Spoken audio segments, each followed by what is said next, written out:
And welcome, students. Welcome to the first official episode of Eddy's workshop. This is something that we've been talking about doing for a while now.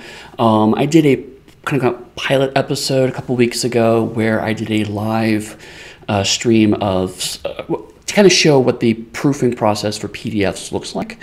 And that actually went really well. I was really happy with it. I thought it was a lot of fun. So I thought I'd actually turn this into a full short run of episodes. For the next few weeks, every other Tuesday, I'm going to be talking through different parts of the development process. For those of you who don't know me, my name is Eddy Webb. I am one of the in-house developers for Onyx Path Publishing. I am a full-time freelancer, so I do all of my work through my company, Pugsteady. And as such, I'm going to probably talk about stuff that I know that has an overlap with both Pugsteady interests and Onyx Path interests. But in general, a lot of stuff I'm using Onyx Path as kind of a focus or a gateway for the discussions I'm going to be talking about. I have been working in the RPG industry since 2001, so I have a little bit of an idea of what I'm doing here. And for those of you who do know me, yes, this is not normal. My beard was kind of becoming a little patchy, so I had to reset it. So it's going to take a couple more weeks to grow back in, so don't get used to this. So I apologize for looking scruffy. Yeah, so one of the things I want to start off with is I want to start by showing everyone here what the development process looks like. And this is a slightly streamlined, slightly slimmed down version of the development process that is used at Onyx Path. And over the course of each of these workshops, I'm going to reference this again to kind of show you where we're at. But I'm going to give you the high points of this now because it's the first time we're talking about this. You'll see that most RPG development projects go into 5 rough stages. The first one is the design stage. Design stage is what we're going to talk about today primarily. Then there's the production stage where the book is actually written and play tested and developed. The third one is editing, when the book is edited. Then there's the art stage. And then finally there's the release stage. You notice that all of these are different color codes, and that's because there's a lot of roles that occur in developing a tabletop role-playing game. We don't really discuss, it doesn't seem like there's a lot because a lot of times people who are doing these roles are actually doing 4 or 5 or sometimes all of them, especially for indie RPGs. But there's a little bit of separation that's worthwhile discussing, particularly when we talk about process. You'll see things like the yellow ones are for the art director, and this is the person who decides what the look of the book is going to be. In most companies, the art director is usually also the person who does layouts. In some companies, and increasingly with Onyx Path, sometimes layout is a separate process. But for the purpose of this, what we're talking about here is that the art director is the person responsible for each of these checkpoints, as it were. Green is the editor. Red is the creative director. This is the person who has the overall creative vision for the company. For Onyx Path, that's Rich Thomas. And then these are the 2 roles that we're going to talk about primarily through the course of this series, which are the line developer and the project developer. Now, these are a little different. Again, sometimes they can overlap to a degree. But generally speaking, the line developer is the person who's responsible for a collection of connected projects. I am the line developer for Pugmire, for example. I'm the person who makes all decisions in regards to Pugmire. I'm the person who coordinates and gets all the books together, makes sure the books have a cohesive vision. So I am the person who manages the overall line for Pugmire. The project developer is the person working on a specific project. A lot of the stuff we're going to talk about I'm generally going to do it from the perspective of the project developer. And for some cases, again, sometimes there's overlap. For the core Pugmire book, I was both the line developer and the project developer. I handled both of those roles interchangeably. And sometimes I was making decisions that made more sense for the line than for the project, and vice versa. Whereas, for example, if like the Pugmire, say, anthology or the adventure scenarios, I hired different people to develop those projects for me. They were the project developer, although I was the line developer. So when I say developer in general, I'm usually talking about the project developer.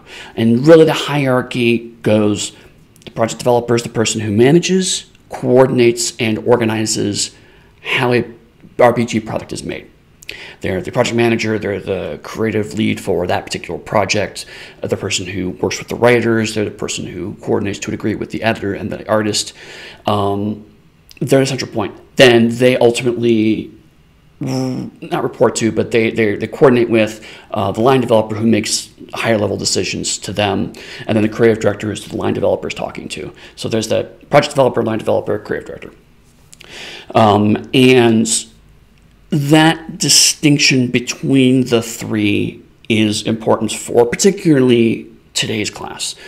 I mentioned we're going to talk about pitches and outlines, so that's this whole column here for the design column. The two things that, the difference between a pitch and outline sometimes gets a little blurry, but I feel they are distinct and it is worthwhile to talk about the distinction. So when I talk about a pitch is generally a way of enticing someone to make the product. Now, sometimes those pitches can be what we call cold pitches, which is there's no previous conversation about the pitch. Someone sent in what they thought was a good workable pitch that they thought a company would be able to make. And they were able to, or they were interested in trying to get that other party to make the product. This is the traditional pitch. This is where the term pitch comes from, is I am pitching to you that you want to make this thing. It's going to be cool and exciting and interesting.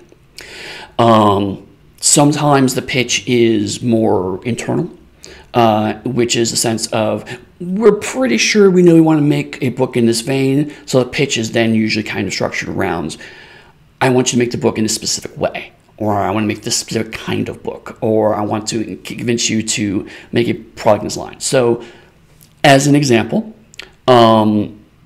I pitched Pugmire to Rich Thomas. It was not necessarily cold. He knew he was interested in it, but generally speaking, it was not something he was originally considering, and so I pitched to him why I thought it would be good to make that book. Once Pugmire was made and a going concern, then I wrote up some pitches for ancillary products for Pugmire. So it was we're already bought into Pugmire, and we're bought into the fact that we want to make additional books for it. So now the pitch is not, do you want to do this? The pitch is instead shifted to, here's the best thing to do next. So a pitch is put together. There's a separate kind of page count here thing. That's specific to Onyx Path, but it's still worth talking about in the sense that page count is a good way to estimate what the size of the book is.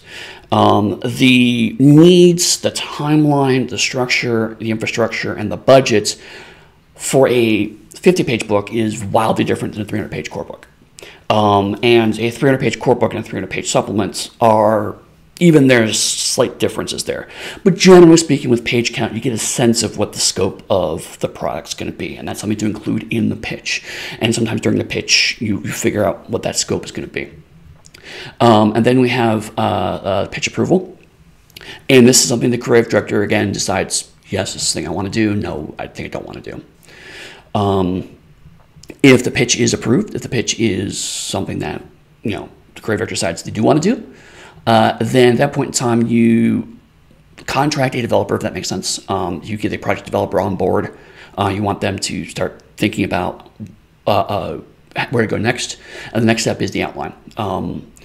Whether it's the line developer doing it or the developer doing it, the line developer is responsible for making sure the outline is made. Doesn't necessarily mean the line developers doing it. So again, these colors are for who's responsible for this milestone getting resolved, not who's actually doing the milestone. So if I were to say hire a separate project developer, it's my responsibility to make sure they're getting an outline that looks good to then bring to the creative director. And the outline is a map for the book, as it were, what the game's going to look like, what goes into it, what it's going to take, how big the chunks of it are. It's usually a pretty detailed chapter by chapter breakdown, and we have a better sense of what's actually going to go into the book. And then again, we have another outline approval stage. And both of these are important. Something that a lot of people who are outside the industry don't sometimes see is there are projects that go through this stage and die.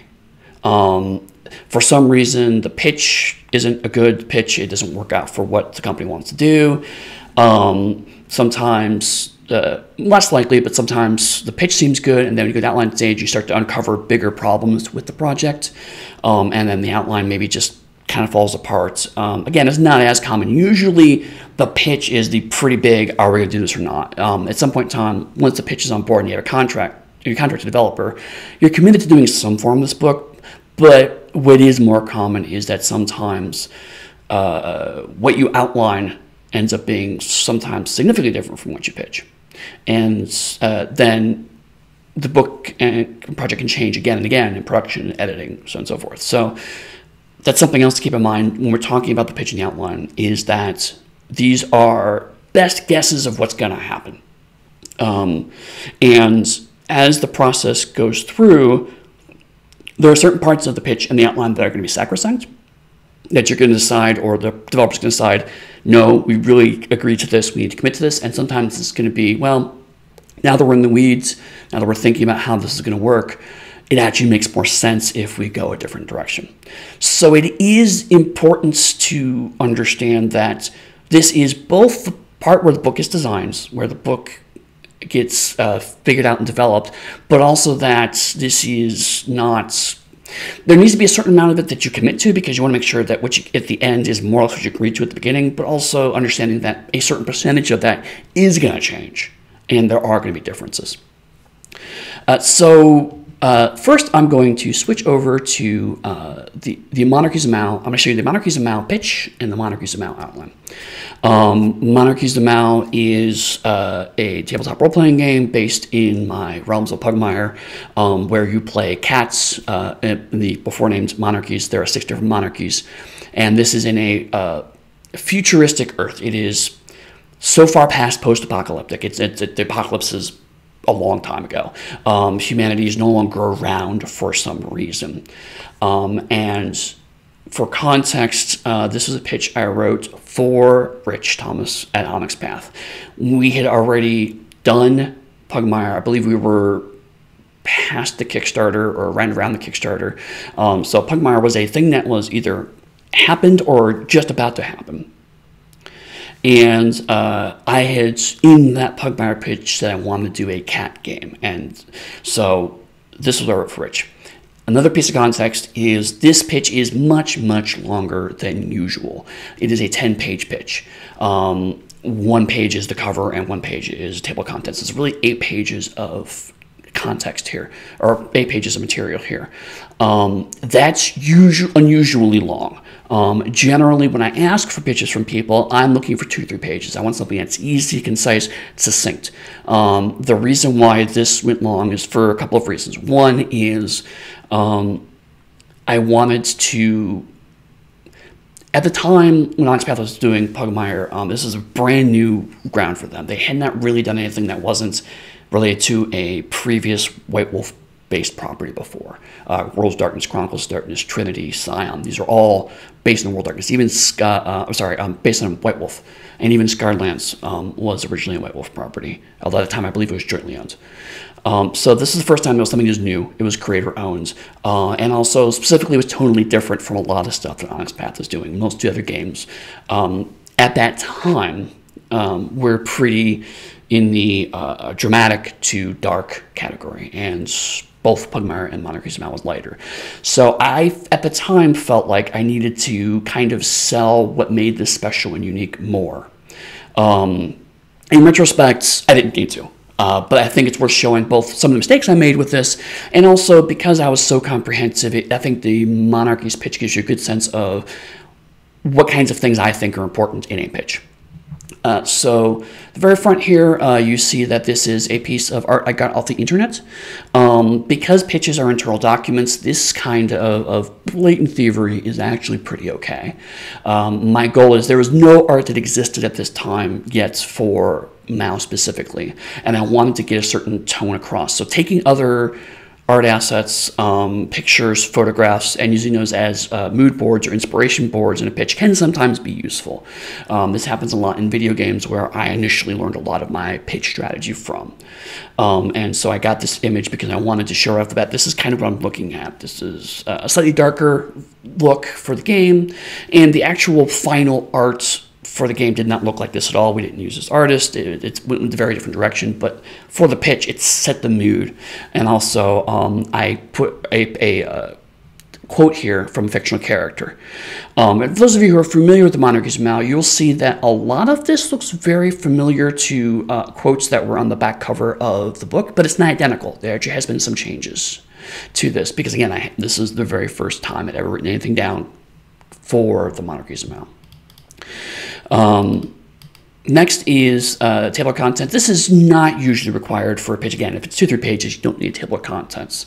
But I think it's useful here because it shows you at a glance what kind of builds up a good pitch. So for example, I have the blurb, which is basically a very short, if I had to explain it to someone in 30 seconds at a convention, how would I describe this game? And I think that's the biggest part of the pitch. If you can't tell me in a very quick couple sentences what your game's about and the key themes of that game, it's going to be hard. Your game's probably too unfocused.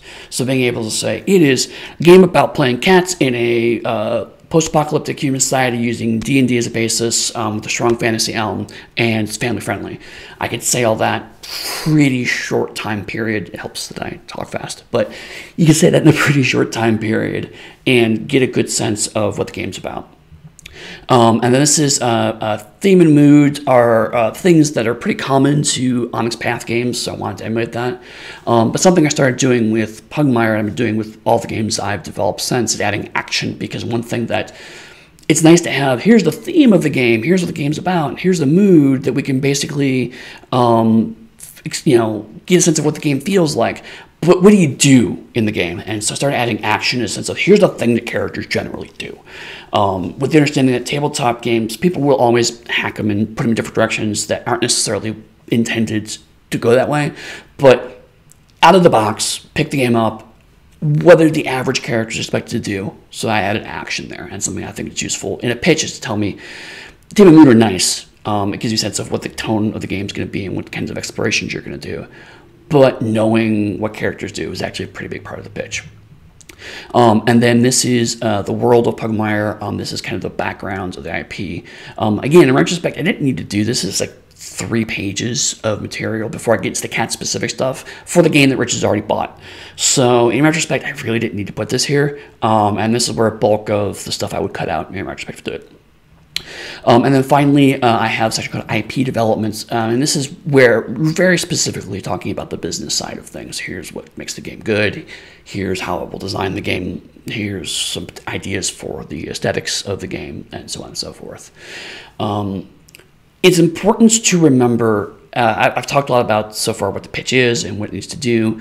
This is a business-facing document, and that's something that a lot of people, I think, miss when they write the pitch. They write the pitch sometimes with the idea of, this is how we're going to sell it to the end consumer, and it's not really what we're doing here. You're trying to sell that the business partner you're pitching to will be excited and invested, so you have to make sure that you're talking to them specifically. So as you kind of go through this, remember that while a lot of this is meant to be kind of flavorful and fun, and certainly can nod towards what the eventual marketing campaign can look like, you really do want to make sure that your business partner, the person you're pitching this to, is excited and invested. So I mentioned the blurb here. And you notice it's really, really short. I have a super small tagline that was, in my mind, the original going to be kind of sales tag for it. Walk in shadows and pounce upon the unseen, always trust your instincts. Over the course of development of the game, the only part that remained is this one, always trust your instincts. It's the only part that salvaged from a lot of that. Because I thought that the more I dug into the game, I realized this was really the core of what the game is about.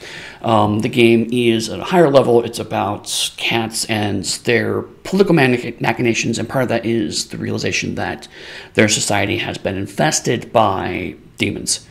And so they don't know who to trust. And so trusting your guts, trusting your instincts, rather than what you've been told is true, it was a key piece of the game. And also that cat instincts hunter thing. The always trust your instincts really sells the cat experience in the same way that Be a Good Dog did for Pugmire. And I want to note that that was not something that I just sat down for 5 minutes and go, oh, always trust your instincts. That was like easily 2 months of brainstorming. This blurb right here was me taking the concept and boiling it down and boiling it down and boiling it down and boiling it down and boiling it down until I got to this. This is by far, this section here was the most work I probably did on this pitch, was getting to this to make sure that this covered everything I thought it needed to cover. So a lot of making this pitch into a small space, that's an intentional design. And again, I violated that to a degree by the way I put this together. But when I say I want a 3-page pitch, I really want you to boil your game down to 3 pages, because that's where you make a lot of hard decisions when you're designing the game to try to figure out what that game focus is going to be. So here, this is really just kind of talking about the high level of the game. What I told you earlier, Monarchies Mao and what the game's all about.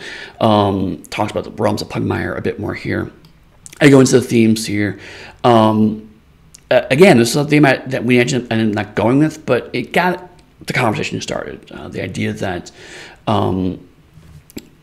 cats are individuals, but also they have to exist inside society. It got tweaked and adjusted.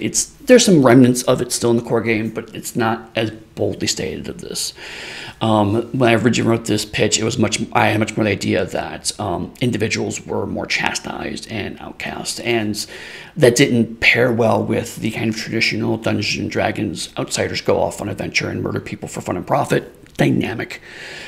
So I tweaked it back a little bit, but again, the core here was to kind of sell the idea that here's what makes this experience, this game, distinct from others.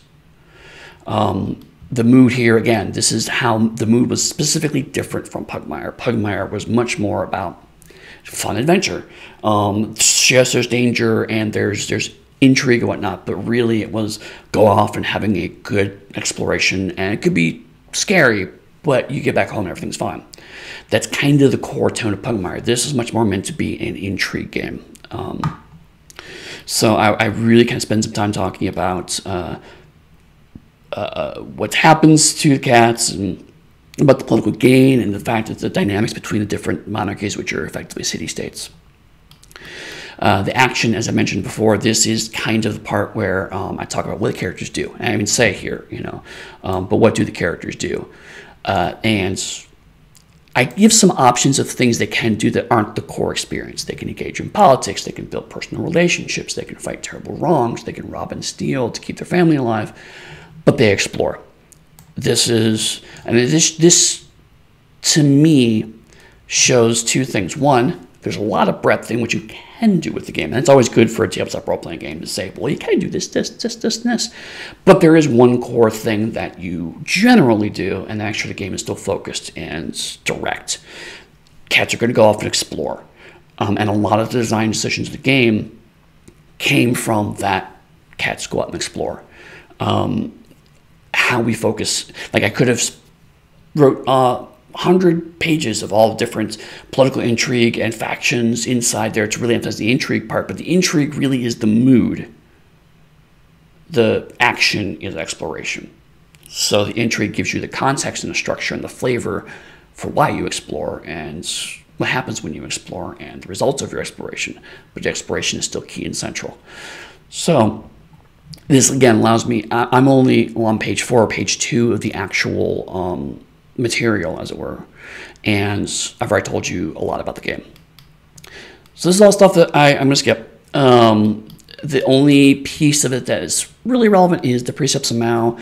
I wanted to show kind of what the morality is, particularly because the dogs with the Code of Man was so strong in iconic Pugmire, and I wanted to show not only that there was an equivalence in Monarchies of Mao, but also how it differed and changed, and how it tied into the intrigue and the exploration.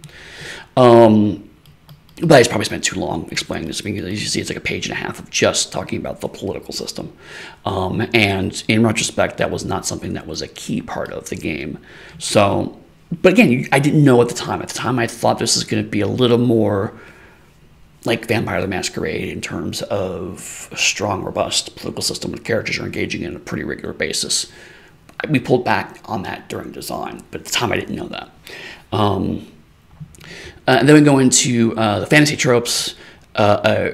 Because this was always intended to be used as the OGL of D&D 5th edition as a base, I needed to explain how this relates to that.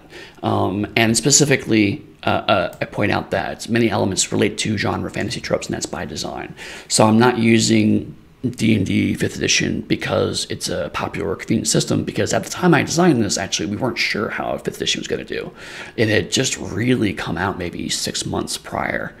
And we didn't know if it was going to do another 4th edition and just not do well. So I was like, this is why I'm using the OGL. This is why I'm using Dungeons & Dragons as a basis. And this is how this game plays into that. And so I talk about the different playable types.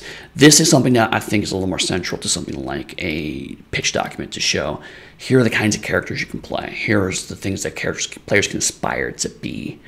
And so in Monarchies of Mao, the classes are called callings, and there are 7 of them here. I say there's 7, but there's actually only 6. Again, it was just a typo.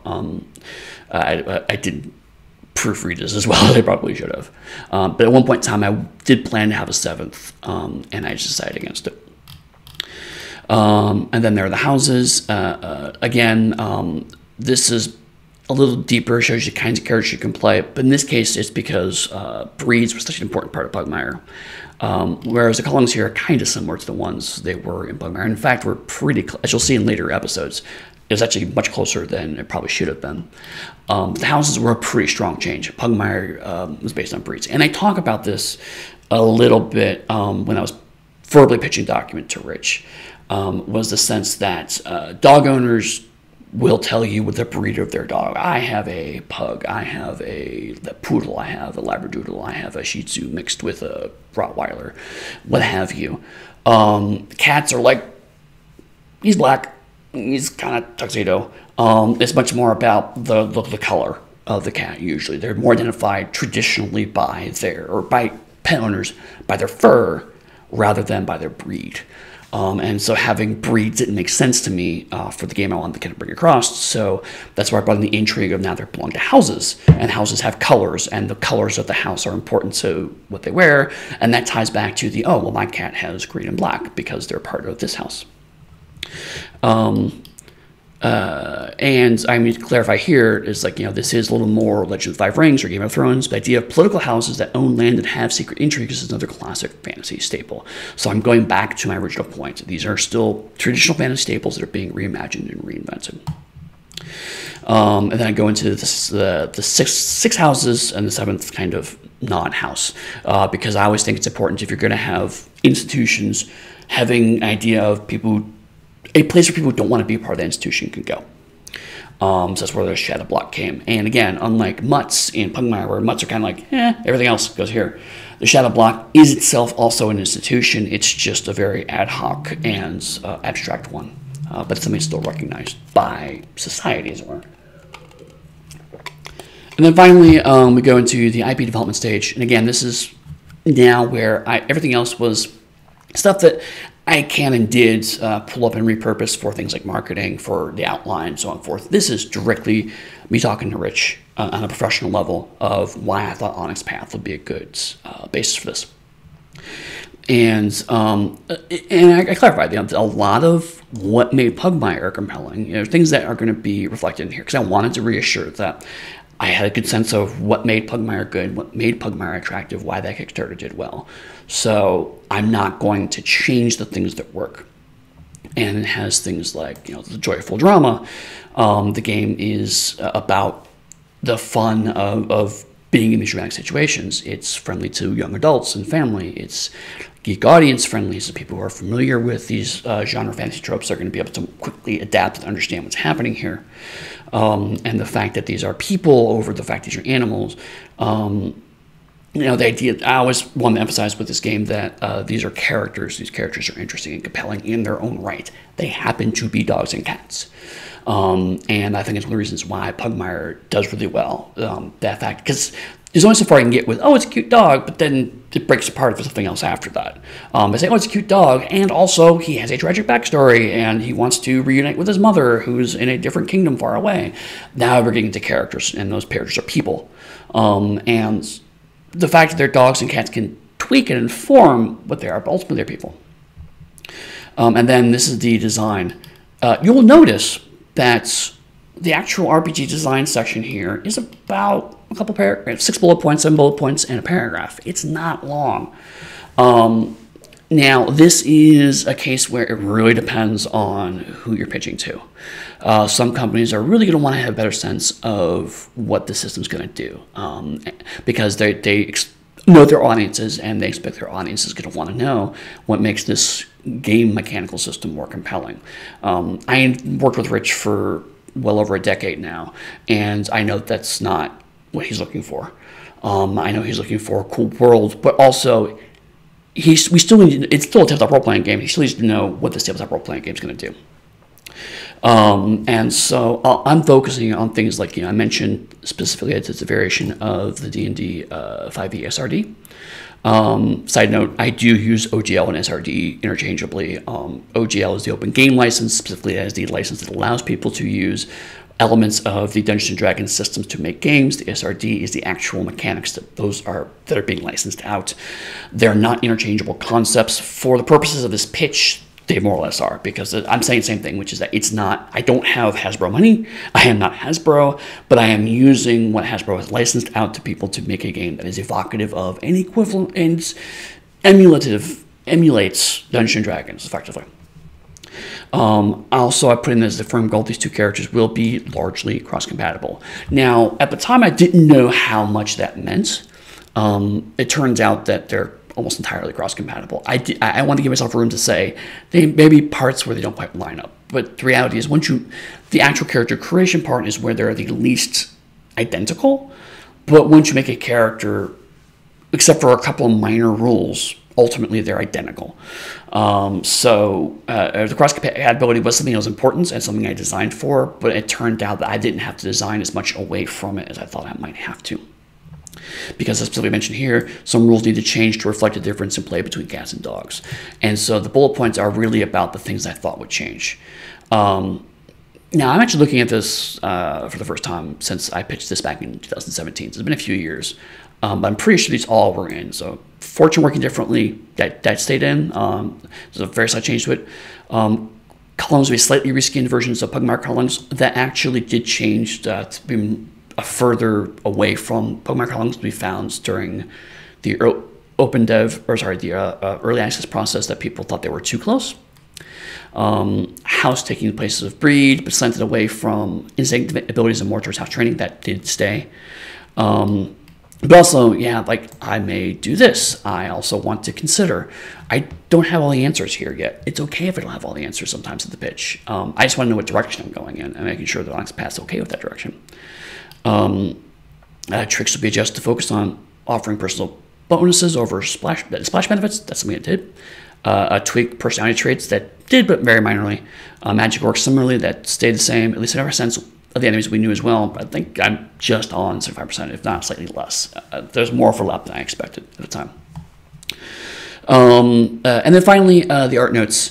This was, I wanted to show kind of where I saw the art direction. Again, I found this one artist, and Eldar Zakirov, who does these kind of Prussian cat portraits, and I thought that was really important. And actually, these pictures are what got me kind of a sense of, yes, this is what's specifically about the monarchies, because I knew very early on that I wanted to have that kind of Prussian Proto-Germanic vibe to it, combined with a Renaissance Italy, kind of a dash of Russian in there. So I definitely want a kind of an Eastern, mid-European flavor to it, as opposed to Pugmire's predominantly Western European vibe. And also, one thing that's useful is a lot of times I joke that I talk in pop culture references, but sometimes it's really useful for pitching to say it's going to be a bit like this, a bit like that. And it's always good to come with some things that are tonally new on, but then to show, as you bring in more, move it further and further away. So like even the chats Nathan Knack mentioned, it's Cats meets Game of Thrones, and it's like those are both pretty accurate, pretty obvious ones you want to connect to. I usually do Mad Max as the far future thing, but you notice that now we're deep into this. I'm mentioning Vampire the Masquerade or BattleTech. Those were both also design inspirations and visual inspirations that I initially had, which are very different from a game about cats in a fantasy world. But that sense of the noble families, the houses, and how they have crests and different iconography and sometimes color matching, I wanted all of those elements in there. And so the idea that each house has a signature logo, but also house colors. And actually, we did get signature icons, but the colors became much more prominent throughout the development process, because frankly, Rich has a much better sense of what works artistically than I do. So a lot of this was kind of, here's some stuff, Rich, let me know what you think. This is the reason why it's also at the bottom here. So that's the pitch. Yeah, and I want to kind of take some time to jump over to the outline. Spend a lot of time on the pitch. And the reason why is because a lot of that's going to be repeated here in the outline. But the key thing between these two that is note is the reason why that pitch needs to be relatively short. The reason why the pitch process exists even is that it's the opportunity to make changes that don't involve a ton of work. I can change a couple of lines on a pitch. It's much harder to change several pages in an outline. And this outline is so much shorter than I normally do for outlines for a core book like this. But that's just because portions of this Norma beat here got offloaded to a separate writer's guide, because I was developing a writer's Bible of here's how things work in Pugmire and Monarchy's Mouth to be used for all the books. So that's not incorporated in this outline. But having outlines like 30, 40 pages, for me, for a core book, is not uncommon. And sometimes it'll take several months to make an outline. So if I can get those answers resolved, and if I get a sense of what needs to happen at the pitch stage, where I spent a few weeks making a few pages, that's a lot less work than having to, I have to write these 15 pages in my outline now. So, as I mentioned before, the pitch is a business partner facing document. It is designed to be used purely internally.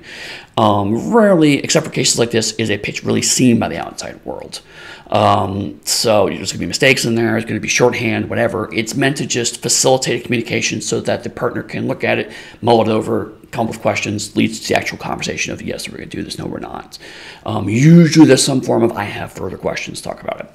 Once that's all settled, the pitch has been approved, now we're at the outline. The outline is an outward-facing document. This is not going to be seen by the community, usually, again, but I'm now bringing writers on board, our developer on board. I'm building a creative team, and these are people who may or may not have any idea what this project needs to be, so I need to explain it to them. So this is a lot closer to the kind of language you would see in an eventual book. There's going to be a lot more connectivity there. And you're going to see there's some stuff here that's going to be similar from the pitch, things that got ported over. The pitch usually, I will actually take the pitch, it's accepted, then I usually use the pitch base to then start building the outline from it. So I'll cannibalize the pitch and start turning that into the outline itself. So there's a direct kind of connection between. So a lot of stuff I did for the pitch in terms of what you're trying to say and the focus and whatnot, your outline's going to benefit from having done that early work at the pitch stage. But you'll see here, I generally have a lot of technical stuff here. So this is things like, my email address, deadlines for the original book, the writers that came on board, how many words they're allocated, roughly what sections they're writing on, notes to the writers. This is all kind of preamble stuff. It's like, because when you open it up right away, if someone wants to come on board, they need to know, hey, can I do this in time? Who am I working with? How much is my word count going to be? So this is really, again, I'm writing for my audience. My audience is going to be busy writers usually. Usually busy freelancers that have 4 or 5 projects at a time. So I need to quickly tell them, I'm only asking you to do 5,000 words, or you're going to need to commit to 31K like I did with Matthew Dawkins. And then, again, it's the, I mentioned here that there is a note here, because it's atypical from most tabletop role-playing game design situations, where I had actually already written some of the material that was originally created into the early access document. The early access document is something that's atypical from the process, so I'm not going to go into that for these classes. But when I go into later classes, I'll, again, reference it if I continue to use Monarchies of Mal as a basis point. But suffice to say, for this manuscript, I had written a bunch of it already, and so I was asking them to rewrite work. So that 31,000 looks a lot less daunting to Matthew Dawkins when I ask him to pick it up, is because I'm asking him to rewrite these words so they're just not the exact same words from Pugmire, because for early access, that's what I did. I copied and pasted and then tweaked only the stuff I needed to change, because it was just let's a slice of it, see what happens. And then we go into the preface. You'll see that this quote is very similar to what I had in the pitch. It's shorter. Some of the stuff has changed. The name changed slightly. But generally speaking, this is more or less from the pitch document. This is from the pitch document. You'll see the theme has now changed to instinct versus society. It's similar to what I had before, but it's not the same. It's not about individuality. It's about a personal instinct versus societal laws. So a lot of this language is close, but I over the course of the pitch process and discussions, I realized that the theme actually needed to go a slightly different direction. Mysterious intrigue is still here, and most of this mood material is still from the pitch. I expanded it a little bit. Exploration, this is more or less taken from the pitch. So you see a lot of similar stuff here. And then now I'm talking directly to the writers here again. A few supporting documents, blah, blah, give some context. I talk about why I didn't write this, because Pugmire I more or less wrote myself. One of the reasons why I'm not using Pugmire for the basis of this class is because it is done extremely atypically. There was a lot of what I like to call auteur-driven, since one person more or less did everything, or at least had their hands in everything. Pugmire was not exactly that, but it was much closer to that. This was much more akin to that, but again, it had some weird elements. And so I talked about why I needed to get a team together, why they need to work on Monarchies of Mal, and also what I needed them to do. And then usually I give a list of important reference documents. And so in this case, it's I usually have hot links to shareable files. So people can, if they go to the outline, they can go, oh, I need this book. Okay, it's in the outline. Go there. But you'll see that there's the existing game, obviously. There's the early access documents I created for Monarchies of Mal. There's the writer's guide. I mentioned the writer's guide, the setting Bible, the character bios. These are all things that, if I were doing a brand new game from scratch, would actually probably be in the outline. But because I was building a couple different games, it made more sense for me to have those partners out. So I'm showing you a 17-page document, but I think this is good for illustration purposes because I'm not scrolling through a bunch of world material, but I wanted to show that usually an outline does have this, because now what I have to do with these kinds of things is I have to tell writers, here's what's been established already. Here's what I need you to cleave to. These are characters that exist in Pugmire, so make sure you reference them accordingly. Make sure they look the same. Make sure they act the same. They sound the same. The setting Bible, here's the overall setting. So when I reference the fact that Pugmire is to the west of the Fearful Forest, I need to make sure that you're not accidentally putting it to the east, or make sure that you reference the Fearful Forest, because it's an important element of the setting that's specifically for Monarchies of Mal. So these are all things that the writers need to know to make sure they're all working from the same page. And it's less work for me down the road if I have more of this up front. So stuff like this is why an outline can sometimes take several months for a new game. Now for like a source book or supplement, sometimes an outline can be knocked together pretty quickly. But for a core game, usually it takes a long time to write an outline. Outline is some of the hardest writing that you'll probably never see, as it were. And then after that, I have just stuff I'm looking specifically for tonal sidebars, how they worked in Pugmire's difference. I talk about that. I talk about talking up to someone versus talking down to someone. It's something I generally like, but for this book, it was very important to illustrate that. A lot of people coming on board are actually not people who are deeply familiar with tabletop role-playing games, and so we have to explain things to them a little more clearly. But there is a tonal difference between me saying, hey, this is how it works, figure it out, me saying, let me carefully take you step by step because you're kind of an idiot, or to say, hey friend, you haven't experienced this before, so let me give you some background, some structure on it. Treat them like they're intelligent, but just missing information, rather than treating them like you're dumb because they haven't played tabletop games for 20 years, like the writer has. That was an important piece of the tone for Monarchies of Mal and for Pugmire. And while I did it kind of on instinct for Pugmire, I had to explain to the writers, this is the kind of thing I'm looking for. So you'll notice we're on page 6, and we're just now getting to the actual outline proper. Again, there's a lot of preamble and basis because while we call this collectively an outline, it's kind of a weird thing, is that we call the whole document an outline, but the actual literal outline is only a piece of the actual document called an outline. It can be a little confusing, but what we're really talking about is when we say outline, it's shortcut for outline / World Bible / a developer direction / business information.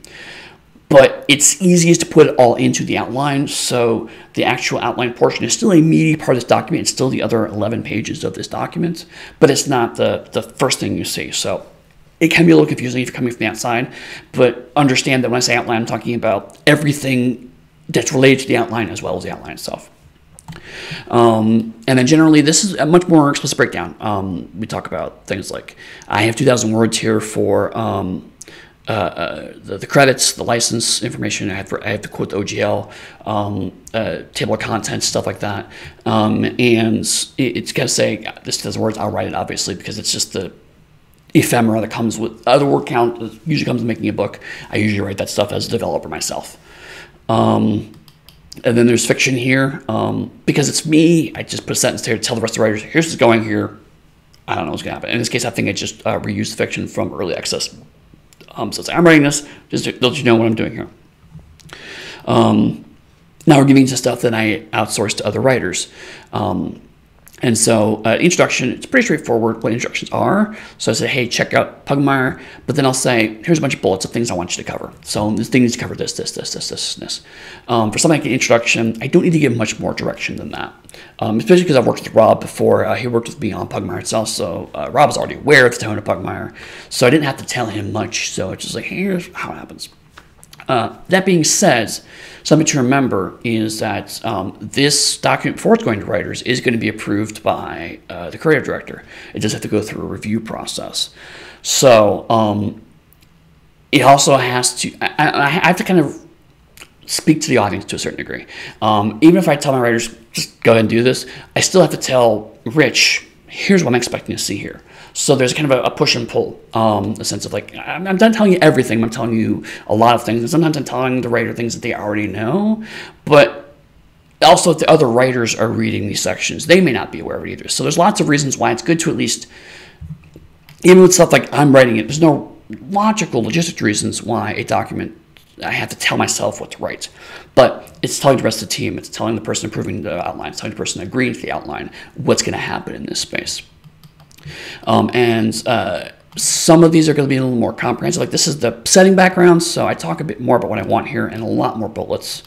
This is character creation that Matthew Dawkins wrote, and character creation is a complicated section, so there's subheadings. This thing gets long, and it's like, here's the title, here's the ready to play characters, I need a writing example, here are the callings, here are all the callings, and here's how they break down, here are the 6 houses, here are the backgrounds, all of the mechanics here. Here's how skills are going to work. Here's how secrets are going to work, which is what I changed from tricks. They're now called secrets. That's something changed between the pitch and the outline stage. And here's the rest. And basically, it's like I already written a lot of this stuff, so just give it good writing and polish. But at the end of the day, here's what happens. at the rules chapter, and so on and so forth. So you'll see that as you go through, some chapters are very short, some chapters require more exploration. But again, all of this is, I'm telling both the person approving the outline and the person writing the book what I need out of these sections, what I expect to see out of these sections.